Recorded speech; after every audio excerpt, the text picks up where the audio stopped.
6 యెషయా గ్రంథము 27వ అధ్యాయము. బైబిల్ తెరవండి. రాబో దినములలో యాకోబు వేరుపారును ఇశ్రాయేలు చిగుర్చి పూయును, వారు భూలోకమును ఫలభరితముగా చేయుదురు. దేవుడు తన వాక్యం మన వెనుకలో దీవించును గాక. చిన్న ప్రార్థన. తండ్రి, నీ సహాయం కోరుకుంటున్నాం ఆయన. మానవ స్వరాన్ని మరుగు చేయండి, దైవ స్వరాన్ని వినిపించి మీ ప్రత్యక్షత కలిగించి నీ మాటలే మమ్మల్ని రక్షించగలవు ప్రభా. ఆ మాటలే మాట్లాడి వ్యర్థమైన మాటలు రాకుండా సహాయం చేసి నీ రాజ్యం కొరకు మమ్మల్ని సిద్ధం చేయమని యేసు నామములో అడుగుచున్నాం తండ్రి, ఆమేన్. క్రీస్తునందు ప్రియమైన దేవుని బిడ్డలారా, యెషయా గ్రంథము 27వ అధ్యాయము 6వ వచనంలో రాబో దినములలో ఏం జరుగుతుందంటమ్మా? చదవండి. యాకోబు వేరు పారును ఇశ్రాయేలు చిగుర్చిపోయిన. రాబో దినాలు. ఇది ఎప్పుడు చెప్పబడిన మాట? క్రీస్తు పూర్వమే చెప్పబడింది ఈ మాటలో. కానీ అప్పటి నుంచి ఇప్పటి వరకు కూడా ఈ మాట చదివినప్పుడు ఎలా ఉంటుందంటే, ఇదే రక్షణ దినం అనుకోండి, ఒక 100 సంవత్సరాల క్రితం చదివితే ఆ మాట ఇదే అంటే ఈ రోజు అన్నట్టుగా ఉంటుంది. ఇప్పుడు 100 ఏళ్ళ తర్వాత మనం చదివితే ఎలా ఉంటుంది అన్నమాట? ఇదే అన్నట్టుగా ఉంటుంది. అలాగే రాబో దినములు అప్పుడు వాడు చదివారు, ఇప్పుడు మనం చదువుతూ ఉన్నాం. మన ముందు దినాల్లో, మన దినాల్లో ఏం జరుగుతుందంటే, యాకోబు ఏముందంట? వేరు పారుతాడు యాకోబు. యాకోబు ఇశ్రాయేలు ఒకలా ఇద్దరా? చెప్పాలి. ప్రశ్నల జవాబులు అన్నమాట. యాకోబు ఒకలా ఇద్దరా? ఇశ్రాయేలు ఒక్కడే. యాకోబు రక్షణ పొందక ముందు, దేవుణ్ణి యథార్థంగా తెలుసుకోకముందు, ప్రార్థించి పాపాలు ఒప్పుకోకముందు యాకోబు. రక్షించబడిన తర్వాత ఇశ్రాయేలు. ఇప్పుడు దేవుడు ఏ జీవితాన్ని కోరుకున్నాడు మానవుడి విషయంలో? యాకోబునా ఇశ్రాయేల్నా? యాకోబు వేరుపారేడు గనక ఇశ్రాయేలుగా మార్చబడ్డాడు. దేవునికి స్తోత్రం. ఒక చెట్టుకి ఫలాలు బాగా ఫలిస్తున్నాయి అంటే మనము చెట్టు మొద్దు లాగుందని చూడకూడదు. కొమ్మలు బాగా వచ్చినాయి, పూత బాగా వచ్చింది అనుకుంటా ఉంటాం. అసలు ఆ కొమ్మలు, ఆ పూతకి, ఆ చెట్టు లావడానికి, విస్తారంగా ఫలించడానికి కారణం ఏంటంటే, ఆ చెట్టు క్రింద వేరు బలంగా ఉంది, వేరు లోతుగా వెళ్ళింది. చైనా దేశంలో ఒక చెట్టు ఉంటుంది ప్రియులారా, 10 సంవత్సరాల వరకు అలాగే ఉంటుందంటారు. 10 ఏళ్ళైనా కానీ పెట్టినప్పుడు చెట్టు ఎలా ఉందో అక్కడక్కడే పెరుగుతూ ఉంటుందంట, అంతే. అందరూ అనుకుంటారు 10 ఏళ్ళైనా ఇది పెరగట్లేదు, ఈ చెట్టు ఇంతేనేమో, కాయలేమో అనుకుంటారంట. కానీ వింతని విశేషం ఏంటంటే, ఆ 10 సంవత్సరాల్లో అది అలాగే ఉంది, కానీ దాని క్రింద వేరు లోతుగా తీసుకెళ్తండి. అది లోతుగా వెళ్ళే వరకు అది పైకి ఎదగదు. 10 సంవత్సరాల తర్వాత 2 సంవత్సరాల్లోనే చక పైకి పెరిగిద్దంట. విస్తారమైన కాయలు కాస్త. చెట్టు పేరు గుర్తులేదు, కానీ నేను చదివాను వివరంగా దాన్ని. 10 ఏళ్ళు పునాది వేసుకుంది లోతుగా వేరు. ఆ తర్వాత బహుగా ఫలించడానికి ఎదుగుతూ ఉంది. క్రైస్తవ జీవితం కూడా ఇదే. పునాది లేని కట్టడం నిలబడదు, వేరు లేని చెట్టు ఫలించదు. ఈ వేరు, ఈ పునాది దేని గుర్తుకుందంటే రక్షణకు గుర్తుగా కనబడతా ఉంది. చెప్పండి, దేనికమ్మా? రక్షణ. పునాది వేసుకోవాలి క్రైస్తవుడు, లోతుగా తవ్వాలి.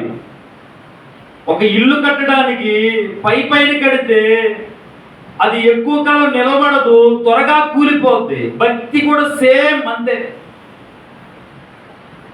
నువ్వు దేవుని దగ్గరకు వచ్చినప్పుడు ఆరాట పడబాక. చాలా మంది యేసు ప్రభు దగ్గరకు వచ్చి అద్భుతాలు చూశారు, అద్భుతాలు పొందుకున్నారు, రొట్టె ముక్కలు తిన్నారు, వెళ్ళిపోయారు. 700 మంది వెంబడించారు మొదటిగా యేసు ప్రభువుని. 700 మంది 60 మంది అయ్యారు, 60 మంది 12 మంది అయ్యారు, 12 మంది 11 మంది అయ్యారు. ఏమైంది అంటే, కష్టాలు రాగానే, వాక్యం లోతుగా గుచ్చుకోగానే, ఈ తప్పు చేయొద్దు అని సేవకుడు దేవుడు చెప్పినప్పుడు ఆ తప్పు చేస్తున్న వారు అది విడిచిపెట్టడం ఇష్టం లేక అనేకులు యేసు ప్రభువుని విడిచిపెట్టేశారు. ఇప్పటికనే జరుగుతూ ఉంది. ఉన్నదొన్నట్టుగా చెప్పే వాక్యము దగ్గర దేవుని పిల్లలు ఉండరు, ఇష్టపడరు. నువ్వు వాళ్ళతో మాట్లాడటం మంచిది కాదు, వెళ్ళు సమాధాన పడమంటే నాకేం పని, నేను పడను అంటారు. పడమని చెప్పడం నిజమైన వాక్యం, పడడానికి ఇష్టపడకపోవడం వాడు సరైన స్థితిలో లేరు. ఇది గుర్తుంచుకోవాలి. ఒకసారి మీకు చెప్పే గుర్తుందో లేదో, మన పితరుడైన అబ్రహాము మొదటి భార్య పేరేంటి? ఇప్పుడు డౌట్, శారా. రెండో భార్య పేరేంటి? విజేంద్ర బాబు ఇలా కూర్చోడుతుంది అనుకుంటున్నారా? మూడో భార్య పేరేంటి? కెత్తూరా. వెరీ గుడ్, ఉన్నారు కదా. అబ్రహాం ముసలివాడు అయిపోయాడు, చచ్చిపోయే సమయం వచ్చింది. ముగ్గురు చేసుకున్నాడు, ముగ్గురికి పిల్లలు పుట్టారు. వీళ్ళకి సమాధానం లేదు. చెప్పండి, ఏం లేదు? సమాధానం లేదు. ఇస్సాకును ప్రేమించాడని, నిజంగానే వారసుడు ఇస్సాకుని దేవుడు ఇచ్చాడు. ఇస్సాకును ప్రేమిస్తున్నందుకు హాగరు కుమారుడు ఇష్మాయేలు కోపం, ఇష్మాయేల్ని బాగా ప్రేమించినందుకు హెతూరా పిల్లల కోపం. ఇప్పుడు వీళ్ళందరికీ న్యాయం చేయడం కోసం అబ్రహాము చనిపోయేటప్పుడు చేసిన ఒక మహత్తరమైన పని ఏంటంటే, శారా పిల్లలను, హాగరు పిల్లలను, హెతూరా పిల్లలను పిలిచి వారందరికీ బహుమానాలు ఇచ్చి ఆస్తులను పంచి సమాధానం పొందుకొని ప్రభువునాన్ని నిద్రపోయేందుకు చనిపోయాడు. దేవునికి స్తోత్రం. ఎందుకు ఈ మాట చెప్తున్నానంటే, ఒక నిజమైన క్రైస్తవుడు తన పునాదిని జాగ్రత్తగా కాపాడుకుంటాడు. అసలు భక్తి అంటే గుడికి వెళ్ళడం మాత్రమే కాదు, పాటలు వచ్చి పాడడం కాదు, చప్పట్లు కొట్టడం కాదు, ఉన్నదేదో దేవుడు కానికేయడం కాదు. లోతైన మూలాలను జాగ్రత్తగా కాపాడుకోవడం భక్తి. దేవునితో నేను ఎలా ఉంటున్నాను, దేవుడికి నాకు మధ్య సంబంధం ఎలా ఉంది, దేవుని దగ్గర వెళ్ళి వస్తున్న నేను మనుషులతో ఎలా ఉంటున్నాను, కుటుంబంతో ఎలా ఉంటున్నాను, నా వ్యక్తిగతంగా నేను దేవునితో ఎటువంటి సత్సంబంధం కలిగి ఉన్నాను, ఎప్పుడు కూడా పరీక్షించుకునేవడమే క్రైస్తవ్యం. ఈ పునాది వేరు లేని వాడు ఫలించలేడు. ఆ వేరు లేని చెట్టు త్వరగా గాలి మనకి ఏమైంది, వేరు లేదు కాబట్టి ఏమైంది, గాలి కొట్టగానే కిందకి త్వరగా పడిపోయింది. వేరునై పడట్లు కంటే ఆలస్యం అవ్వచ్చు, పడవచ్చు, కానీ చాలా విపరీతమైన గాలి పడదు తప్ప లేక మామూలుగా పడదు అది. కాబట్టి క్రీస్తునందు ప్రియులారా, యాకోబు రాబోవు దినాల్లో వేరుపారును, ఇశ్రాయేలు చిగుర్చును, వారు భూలోకమును ఫలభరితంగా చేస్తారు. వేరు కలిగిన వారే భూమి మీద ఫలించేవారుగా ఉంటారు. ఈరోజు నువ్వు దేవుని క్రైస్తవులను సంతోషపడబాక, ఏదో ఒక సంఘానికి వెళ్తున్నాను, ఏదో ఒక డినామినేషన్ కలిగి ఉన్నాను, ఏదో ఒక మార్గాన్ని ఎన్నుకున్నాను కాబట్టి ఏం పర్వాలేదు అనుకోబాక. నీవు కలిగి ఉన్నది, నువ్వు చూస్తున్నది, నువ్వు పట్టుకున్నది సరైన కాదో కూడా నువ్వు గమనించుకోవాలి. కొట్టుకెళ్ళినప్పుడు కూరగాయలే కదా అని చెప్పని వేసేయమంటాం. ఆ కూరగాయలనే ఏం చేస్తాం కూరగాయలని బాగా ఏరి మంచి వాడిని తీసుకొచ్చుకుంటాం. కూరగాయలకి అంత జాగ్రత్త, వస్త్రాలు జాగ్రత్త, ఒక స్టీల్ గిన్నె కొనాలంటే ఎన్ని జాగ్రత్తలు, చెప్పులు కొనాలంటే ఆ రోడ్డు మీద ఆ మట్టిలో చెత్తలో తిరిగే చెప్పులకి అంత జాగ్రత్త తీసుకుని నాణ్యత కొనుక్కుంటున్నానే. మరి దేవుడు ఇక్కడి నుంచి భూమి మీద నుంచి పరలోక రాజ్యానికి వెళ్ళవలసిన నీవు సరైనటువంటి బలమైన వాక్యాన్ని కూడా ఎన్నుకోవాలి కదా. ఏ సంఘం అయితే ఏంటిలే, ఏ వాక్యం అయితే ఏంటిలే, ఏ పాస్టర్ గారు చెప్పేదంత వాక్యమే కదా అని అనుకుంటున్నాం. కాదు, వేరు లేని క్రైస్తవుడిగా ఉండొద్దు దేవుని బిడ్డలారా. వేరు లోతుగా వేసుకోవాలి. అదే మారు మనసు అన్నారు. దాన్ని ఏమన్నారు? మారు మనసు. యేసుక్రీస్తు ప్రభు మొదటి ప్రసంగం ఏంటో తెలుసా? యేసుక్రీస్తు ప్రభు ఎంతకాలం బ్రతికాడు భూమి మీద? చెప్పండి, ఎంతకాలం? ఎంతకాలం తల్లిదండ్రుల దగ్గర ఉన్నాడు? 30 సంవత్సరాల 30 సంవత్సరాలు. పరిచయం ఎంతకాలం చేశాడు? 3.5 సంవత్సరాలు. బాగా అర్థం చేసి అంతే, కరెక్టే. 3.5 సంవత్సరాల్లో అతని మొదటి ప్రసంగం ఏంటంటే, చెప్పండి ఎవరైనా అమ్మా, మొదటి ప్రసంగం ఏంటైంది? కాలము, చెప్పండి నిజమే, కాలము సంపూర్ణమైనది, దేవుని రాజ్యము సమీపించుచున్నది, మారు మనసు పొందండి. చెప్పండి ఏంటమ్మా? మారు మనసు పొందండి. ఆయన మొదటి ప్రసంగం ఏంటి? ఏం చెప్పాడు ఆయన? మారు మనసు పొందండి. బాప్తిస్మం ఇచ్చి యోహాను తెలుసు కదా, యేసుక్రీస్తు ప్రభు కంటే భూమి మీదకి మొదటిగా వచ్చిన ప్రవక్త ఎవరు? యోహాను. బాప్తిస్మం ఇచ్చి యోహాను. ఆయన చెప్పిన ప్రసంగం ఏంటి? చెప్పండి, ఆయన చెప్పిన ప్రసంగం ఏంటి?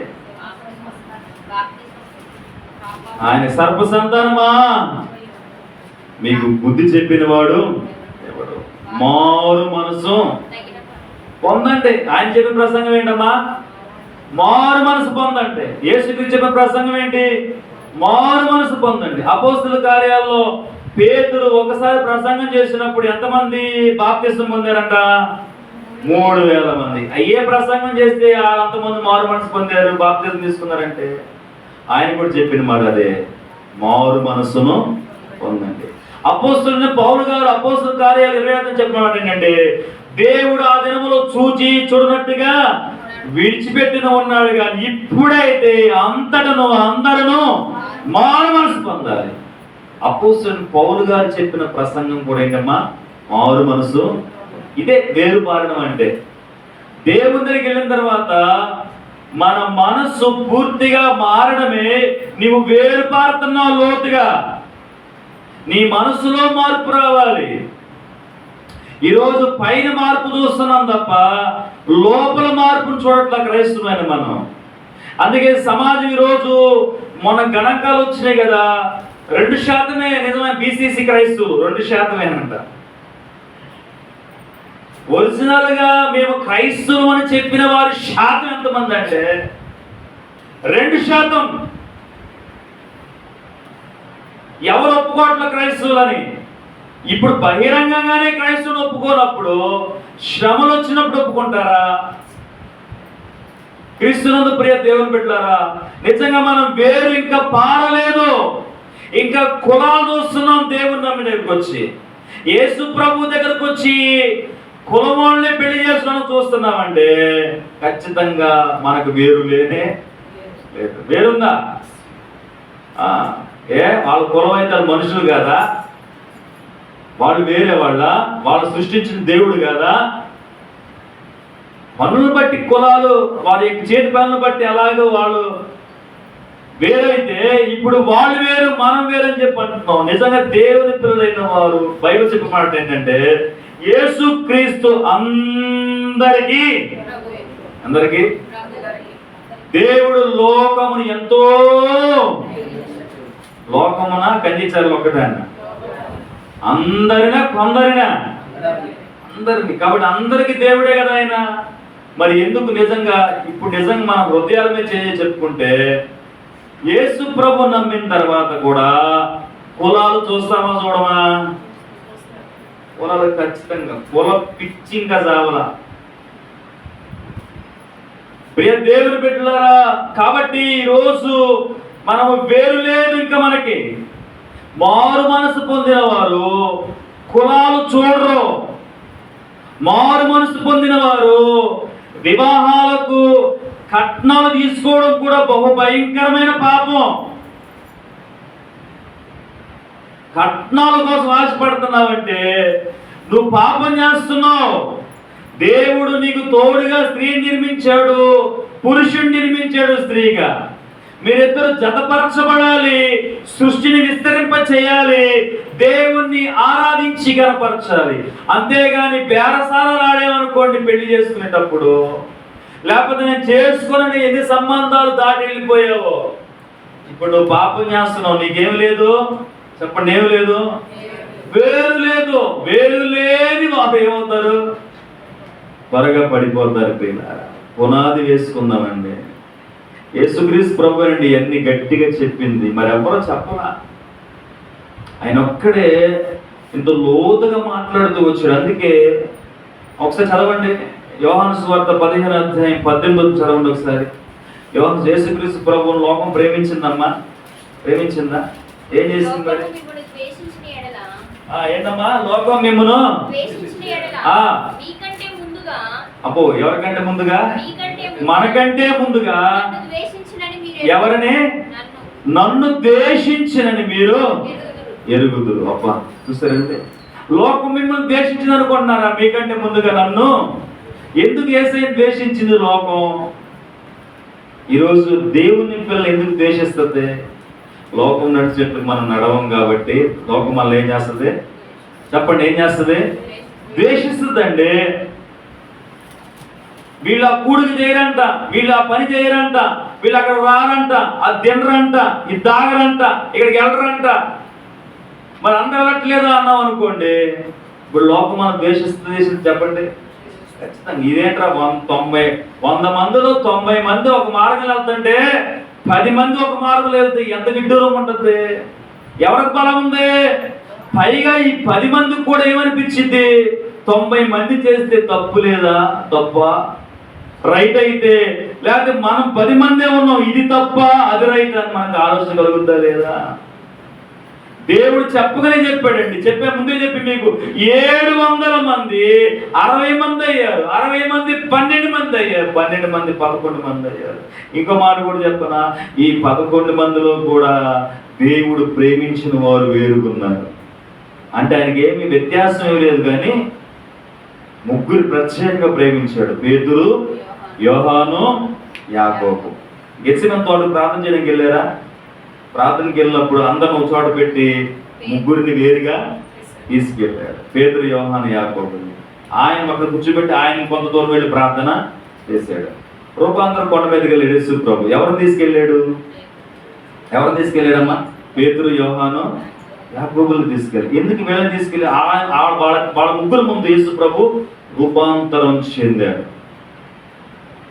ఎందుకు? వారంటే వాళ్ళు మరి ఎక్కువగా ప్రేమిస్తూ ఉన్నాడు. వీళ్ళ ముగ్గురి కంటే కూడా మరి ఎక్కువగా ప్రేమించిన వ్యక్తి ఎవరంటే యోహాను. చెప్పండి, ఎవరమ్మా? యోహాను. ఆయన ప్రత్యేక ప్రేమించాడు. 11 మంది ఉన్నారు కదా, 11 మందిలో 10 మంది పారిపోయారు యేసు ప్రభువుని సిలువేసినప్పుడు. ఒక్కడు లేడు అక్కడ. మార్కు లేడు, యాకోబు లేడు, ఆంద్రే లేడు, ఫిలిప్పు లేడు, నతానియేలు లేడు, పేతురు లేడు, ఎవరు లేరండి. బర్తమయ్య లేడు. ఎవరున్నారు అక్కడ? చెప్పండి, యోహాను. చెప్పండి, ఎవరమ్మా? యోహాను. అందుకే ప్రేమతో మాట్లాడుతున్నాడు. యోహాను, ఇదిగో నీ తల్లి. దేవునికి దగ్గరగా ఉన్న వ్యక్తి యోహాను. యోహాను కూడా దేవుని ఎక్కువగా ప్రేమించాడు. ఈరోజు మీకు అర్థమవుతుందా? 700 మంది వెంబడించడం కాదు, దేవునికి దగ్గరగా ఉన్న వ్యక్తిగా మారాలి. అదే వేరుపారడం అంటే, లోతుగా వెళ్ళడం. అదే పైన అంటి అంటున్నట్టుగా వచ్చి వెళ్ళిపోవడం కాదు సంఘం అంటే. వింటున్నారా? మీ అందరికీ సంఘం పెట్టలారా? పై వచ్చి వెళ్ళడం కాదు సంఘానికి. బాధ్యత కలిగిన వారికి ఉండాలి, దేవునితో అంటి వెంబడించేవారిగా ఉండాలి. దేవుని మనసు ఏంటో మీ మనసుకు అర్థం కావాలి. దేవుడు నిన్ను గురించి ఏమి ఆలోచన కలిగి ఉన్నాడో నీకు అర్థం కావాలి. దేవుడి సందుకు వస్తున్నప్పుడు దేవుడు ఏది చేస్తే సంతోషిస్తాడో మనకు అర్థమైపోవాలి ఆటోమేటిక్గా. ఎంతసేపు పాస్టర్ గారు చెప్తారు, అది చేయండి, ఇది చేయండి, అక్కడికి వెళ్ళి ఇక్కడికి వెళ్ళిందని. దేవుడి సందుకు వస్తున్నప్పుడు నీకు అర్థం కావట్లేదా దేవుడు ఏది చేసి సంతోషపడతాడు అని? వేరు లేదు దేవుని పెట్టిన. వేరు లేని క్రైస్తవులు లోతుగా పునాది వేసుకొని వారు త్వరగా పడిపోతారు. కష్టం రాగానే పడిపోతారు, నిందలు రాగానే పడిపోతారు, ఆర్థిక ఇబ్బందులు రాగానే దేవుని తిడతారు, ఇంట్లో ఏదైనా సమస్య రాగానే దేవుని విడిచిపెడతారు. జాగ్రత్త దేవుని బిడ్డలారా, వీళ్ళు ఎవరంటే వేరు లేని వారు. చెప్పండి, ఎవరమ్మా? ఫలించడానికి దేవుని వాక్యము మనలో ఉంటే లోతైన వేరు పడితే మనం ఏది బేస్ చేసుకోవాలంటే వాక్యము వేరుకు సాదృశ్యంగా కనబడతా ఉంటాయి. నువ్వు ఏది చేసినా వాక్యం మీద ఆధారపడే చేయాలి. వింటున్నారమ్మా? బైబిల్లో ఒక మాట ఉంది, కొండలను పెకిలించగల విశ్వాసం మీకున్నాను, గడగడలాడే భాషలు నువ్వు మాట్లాడే వ్యక్తివై నువ్వు. అర్థమవుతుందమ్మా? ఇవన్నీ నిర్ణయమైపోతాయి అంట. టచ్చానిగా పడిపోతున్నారు ఇప్పుడు నిజంగానే. వాడు పడతాడు, వీడు పడతాడు, అసలు ఇవన్నీ చూసి కొంతమంది మైండ్ పోతుంది. ఏదో అయితే అర్థం కాదు. టీవీ పట్టుకోండి స్వస్థ వచ్చేద్దండి ఒకరు, కచ్చిప్ కొనుక్కోండి అంటారు కొంతమంది, నూనె బాటలు కొనుక్కోండి అంటారు కొంతమంది. వ్యాపారాలు ఇవన్నీ. బల్లారాధన ఎలా ఇవ్వాలి? బల్లారాధన ఎలా ఇవ్వాలి? దైవజనులు ప్రార్థన చేసి అందరికి ఇవ్వాలి. ఇప్పుడు అలా కాదు, ప్రార్థన చేసి చేస్తారు, ప్యాకెట్లు కట్టిస్తారు. తెలుసని పొట్లాల్లో ఇంత రొట్టె ముక్క, ద్రాక్షారసం ముక్క దానిలో పెట్టి ఇచ్చేస్తున్నారు ప్యాకెట్, తీసుకెళ్తూ తింటమే. దేవుని పెట్టారు. ఎంత మార్పు వచ్చిందండి భక్తి విధానాల్లో. జాగ్రత్త. ఈ రోజుల్లో మనం జ్ఞాపకం చేసుకుని వాక్యానుసారంగా లేనిది ఎంత పెద్దదైనా, ఎంత ఇష్టమైనదైనా, ఎంత గొప్పదైనా దాన్ని విడిచిపెట్టడమే మనకు ఉత్తమం. అంతే. వాక్యానుసారంగా ఉన్నదో లేదో పరీక్షించుకోండి. మీరు వాక్యానుసారం నడవండి. వాక్యానుసారంగా లేకపోతే ఏమైందంటే మత్తయి సువార్త 13వ అధ్యాయం ఒకసారి, మత్తయి సువార్త 13వ అధ్యాయం 20-21 చదవండి ఒకసారి ఫాస్ట్ గా.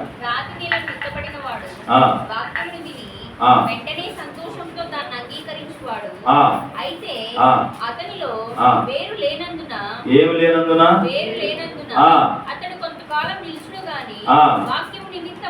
వాక్యము నిమిత్తము శ్రమైనను హింసైనను కలగగానే వాడు అభ్యంతరపడును. ఏం లేదన్నా, ఏమి లేనందున చెప్పండి, వేరు లేనందున శ్రమైనను హింసైను రాగానే ఏం చేస్తారంట వ్యక్తి? అభ్యంతరపడతాడు. అమ్మా మీకు అర్థమవుతుంది. ఇప్పుడు ఈరోజు మనం అభ్యంతరపడడానికి గల కారణం ఏంటంటే ఏం లేదు మనలో, వేరు లేనందున.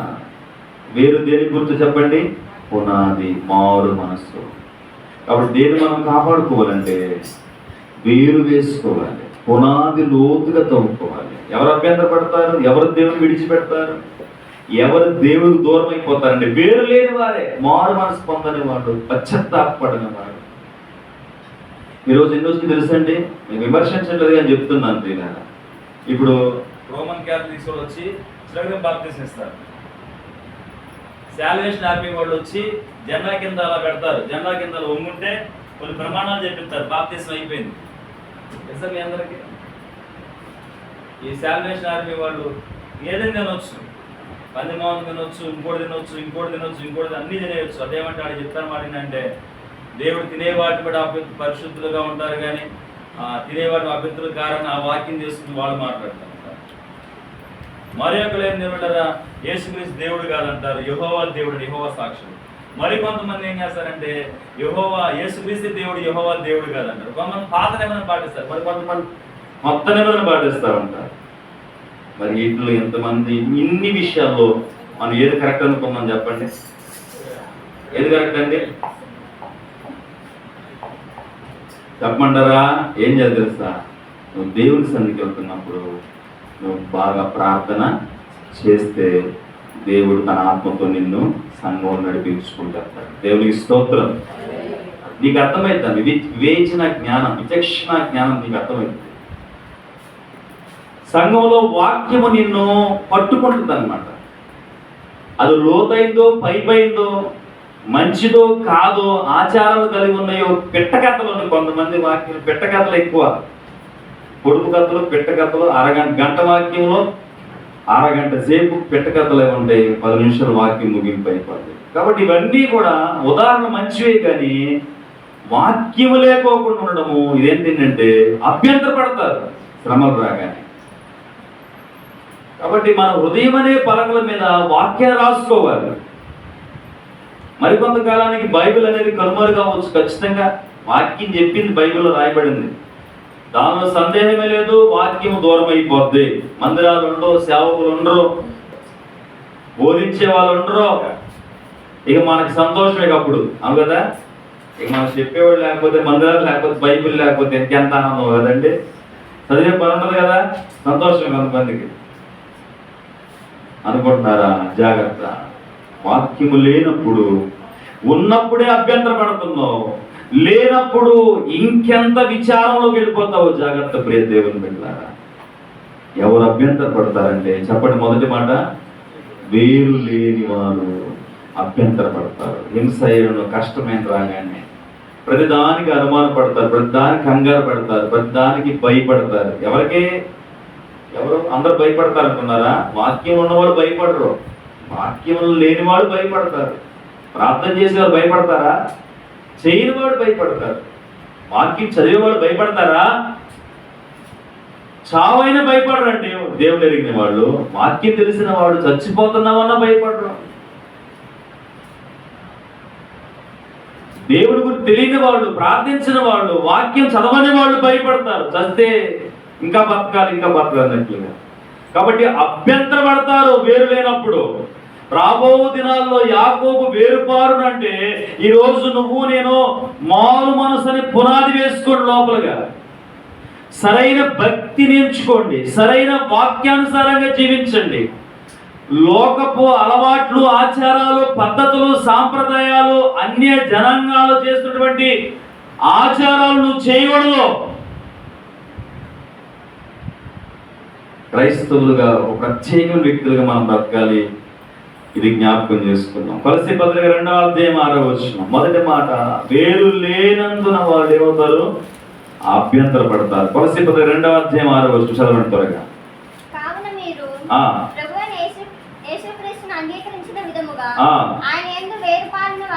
ఆయన యందు ఎవరైందంటమ్మా?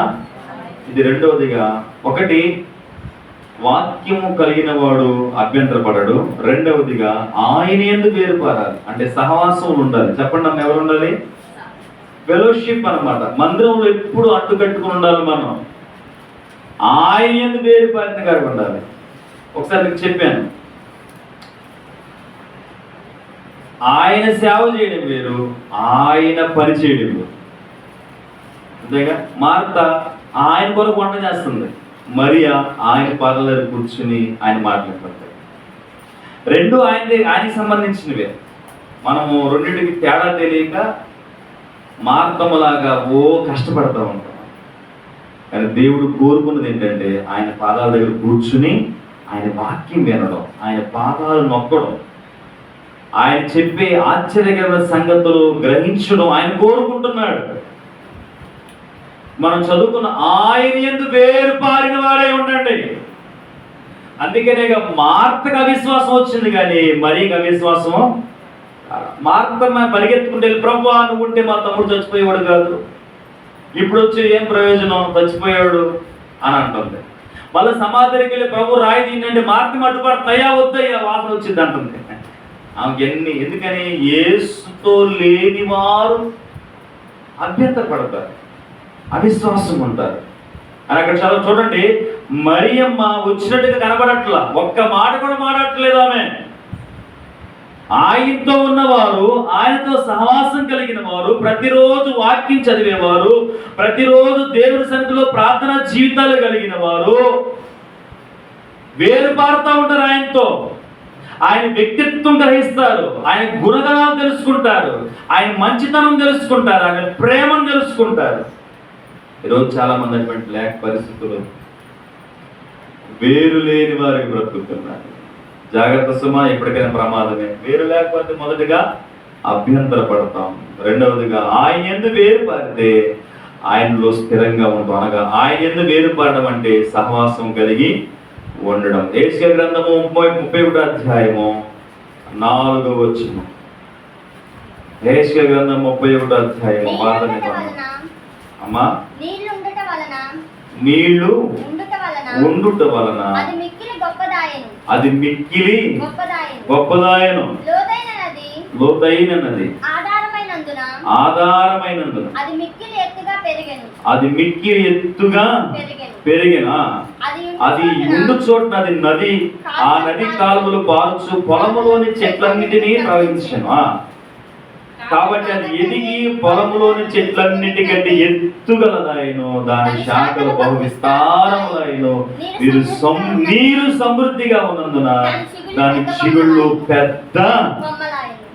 నీరు సమృద్ధిగా ఉండడం వల్ల ఒకటి, వేరు లేని వారు అభ్యంతరపడతారు. రెండు, ఆయన యందు వేరుపారి ఉండండి.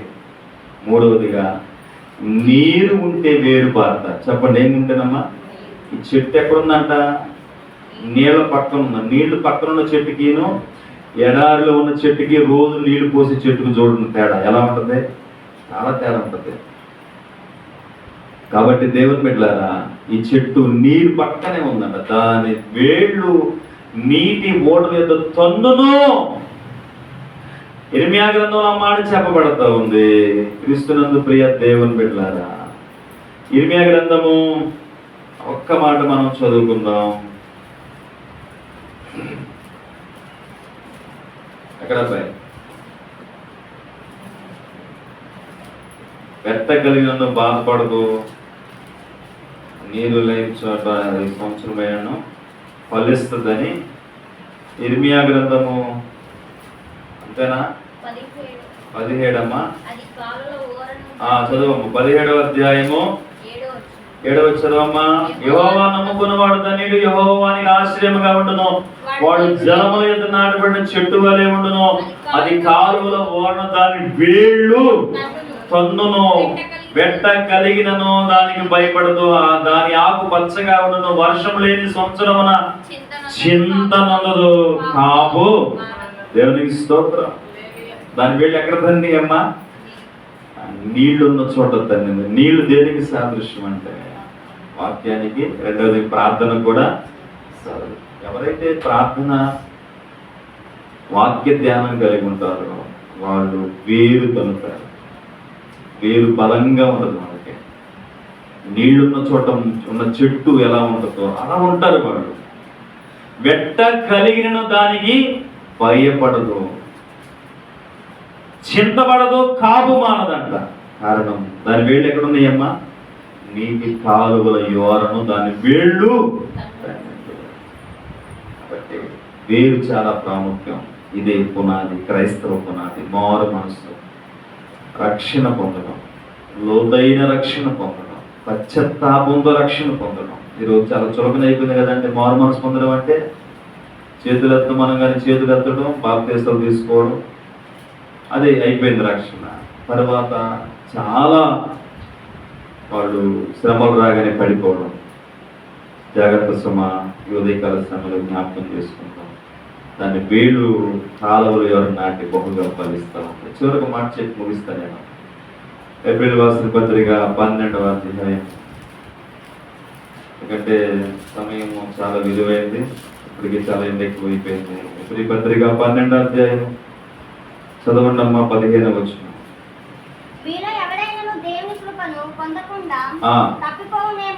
తప్పిపోనేమో అనియు చేదైన వేరు ఏదైనా మొలిచి కలవరపరుచుకున్న అనేకులు అపవిత్రులైపోతురేమో అని. చాలా చేదైన వేరుంది కానీ ఏం వేరం ఇది? చేదైన వేరు బాగానే పెరిగింది కానీ చేదైన వేరుకి ఏ కాయలు కాస్తాయి అనుకుంటున్నారు? చేదుకాయలే కాస్తాయి. ఇలా నా ప్రియుడికి ఒక ద్రాక్ష తోట ఉండెను, అది కొండ మీద ఉండెను. దానికి వేళ్ళు బాగా లోతుగా వెళ్ళినాయి, కానీ దాని కాయలు కాల్చినప్పుడు అవి తినగా అవి ఎలా ఉన్నాయంట? 6 ద్రాక్షాలు కాల్చిన. ఈ చేదైన వేరు దేనికి సాదృశ్యం అంటే దేవుని దగ్గరకు వచ్చి కూడా పగ పెంచుకోవడం, ద్వేషంతో బ్రతకడం, అసమాధానంగా బ్రతకడం. దేవుని దగ్గర ఉండి కూడా దేవుని కంటే ఎక్కువగా లోకాన్ని ప్రేమించడం, ధనాన్ని ప్రేమించడం, పాపాన్ని ప్రేమించడం, చెడుని ఎక్కువ ఇష్టపడడం. ప్రియత ఇదంతా ఏంటంటే చేదైన వేరులకు సాదృశ్యం. చాలామంది దేవుని దగ్గర ఉండి కూడా కొంతమందిని క్షమించలేకుండా ఉంటారు. క్షమించడం చాలా ప్రాముఖ్యం. బైబిల్ చెప్పిన మాట, మీరు క్షమించిన ప్రకారము మీ దోషములు, మీ పాపములు దేవుడు క్షమించును. మీరు ఎంత విస్తారంగా మీకు అన్యాయం చేసి మరి క్షమిస్తారో మీ విస్తారమైన పాపములన్నీ క్షమించబడతాయి. ఇప్పుడు క్షమించే మనసు లేదనుకోండి, చేదైన వేరుగా ఉన్నాం. దేవుడు మనల్ని అభివృద్ధి పరిచేది నీవు నీ పిల్లలు తిని త్రాగి సంతోషించి దేవునికి ఇచ్చి దేవుణ్ణి కనపరిచి లేని వారు కూడా ఇచ్చి దాతృత్వం కలిగి ఉండడానికి దేవుడు ఇస్తాడు. కానీ మనం తిని త్రాగి సుఖించి సంతోషించి ఈ డబ్బును ఇంకా ఎక్కువ పెంచుకోవడం కోసం వడ్డీ వ్యాపారాలు చేసి ఇలా ఇంకేదో దురాలోచనతో మైండ్ సెట్ గేమ్ ఆడుకుంటూ డబ్బును ఇంకా పెంచాలని చెడు మార్గంలో వెళితే ఇది చేదైనవి. జాగ్రత్త. సమాధానం లేకపోవడం, ప్రేమించుకోవడం, ధనాన్ని వ్యర్థమైన వాటికి వాడడం, పాప బంధాలు పాప స్నేహాలు కలిగి ఉండడం, అలా అవన్నీ కలిగి ఉండి మందిరానికి రావడం, ఇవన్నీ ఏంటంటే చేదైన వేరుకి సాదృశ్యాలు. రాబో దినంలో యాకోబు వేరుకోవడము. దేవుని బిడ్డ యోసేపు ఫలించడి కొమ్మ, ఓట యొద్ద ఫలించడి కొమ్మ అంటే అర్థం ఏంటో తెలుసా? అది లోతైన వేరు కలిగి ఉన్నాడు యోసేపు, అందుకే ఓట యొద్ద బహుగా ఫలించాడు. వేరు లేకపోతే ఏమవుతుంది చెప్పండి? అభ్యంతర పడతాం. చెప్పండి, ఏమవుతామమ్మా? అభ్యంతర పడతాం, సందేహంలో పడిపోతాం, శ్రమ రాగానే కష్టం రాగానే దేవుని విడిచిపెడతాం. కాబట్టి వేరు లోతుగా పెరుగునట్లుగా భక్తిలో కట్టుకుంటాం. ఎక్కడ ఉండాలి ఆ వేరంటే జలముల యొద్ద ఉంటే అది మంచిది. వాక్యం ప్రార్థన జీవితాలతో నీ జీవితం కట్టబడుతూ ఉంటే నువ్వు ఫలిస్తావు, నీ వేరు ఎదుగుతూ ఉంటుంది, నువ్వు ఎదిగి ముందుకు సాగలుగుతావు. శ్రమలు వచ్చినా దాన్ని ఎదుర్కోగలుగుతావు. గుర్తుపెట్టుకోండి, చేదైన వేరు రాకుండా కాపాడుతున్నాం. భక్తిని యథార్థంగా చేద్దాం, వాక్యానుసారంగా చేద్దాం, ఆచార అలవాట్లు తీసేసుకుందాం, వాక్యానికి అప్పగించుకుందాం. దేవుడు అట్టి కృప మనకు దయచేయండి కాక. ఆమె ప్రార్థన చేసుకుందాం. పరిశుద్ధుడా, ప్రేమ గల తండ్రి, మీ పాదాలు పొందన్నాను. విన్నటువంటి వాక్యం మనం అందరి హృదయాల్లో భద్రించి ముద్రించండి. దుష్టుడు ఎత్తుకుని పోకుండా కాపాడండి ప్రభు. మీ చేతి మీద మరి వారంలో మంచి చక్కటి ఇంకా లోతైన విషయాలు ఎక్కువ సమయము నీతో గడపడానికి, వాక్యం వినడానికి కృపను కలిగించుకున్నాను. విన్న వాక్యాన్ని హృదయాల్లో ముద్రించుకున్నాను. నజరేయుడైన యేసుక్రీస్తు నామములో ప్రార్థించి అడిగి వేడుకుంటున్నాము తండ్రి. ఆమేన్.